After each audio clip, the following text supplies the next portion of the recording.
This is a period in which we knew, and people had since 2006, 2007, economy in ascension, since 2008, 2009, economy in decline. Now we're at a time period where what I say is confusion reigns. Nobody's quite sure what the direction is for the economy. My view, key overall argument I'm going to make to you is that we're in a sustained period of about 2% growth and about 8% unemployment for the better part of a decade. So the first thing is this is very clearly, since World War II, the worst expansion, the worst recovery we have ever had. And you can see on each of these indicia, the recovery has been at the worst, if not the worst on record for a recovery.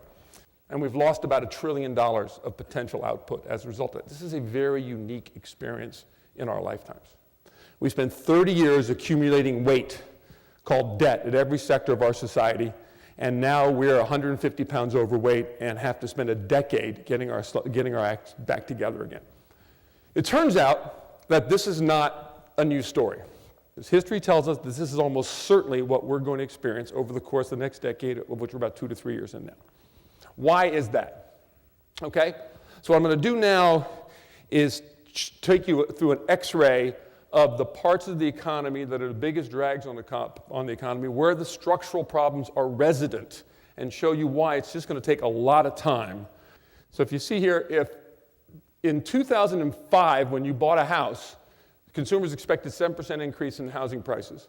They were paying 6% on a mortgage, but if you run the numbers, that's 11% increase in the savings in your down payment, or your 20% down payment on your house. Today, even though mortgage rates are down to 4%, expectations are down to 3%, so it's a bad bet. So the balance sheet of the American household is burdened with debt, and it would take, as you can see up there, 9 years of average income growth to get back to the level of household balance sheet debt service from the 90s. That's 70% of our GDP is in consumption. And there's something waiting for us on January 1st, right, called the fiscal cliff, in which, as a result of existing law today, on January 1st, 3.5% of economic activity will be withdrawn from the U.S. economy. 3.5% of GDP. Bush tax cuts expire. The sequester, I guess we're in Washington, people understand what that means. Other parts of the country have to explain that to them. But the sequester kicks in. Extended unemployment insurance expires. Payroll tax holiday expires. All on January 1st, 2013. Add all that, that's 3.5% of GDP.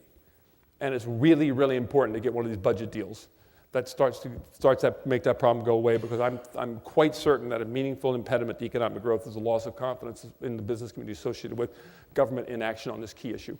Think about the world in which we're growing at about 2%, have very high unemployment, have this problem be persistent for a very long period of time, have a dysfunctional political process unlikely to solve these problems. It is really unusually important today that you put your money into things like this, where you can enjoy an unusual growth in a world that's starved for it.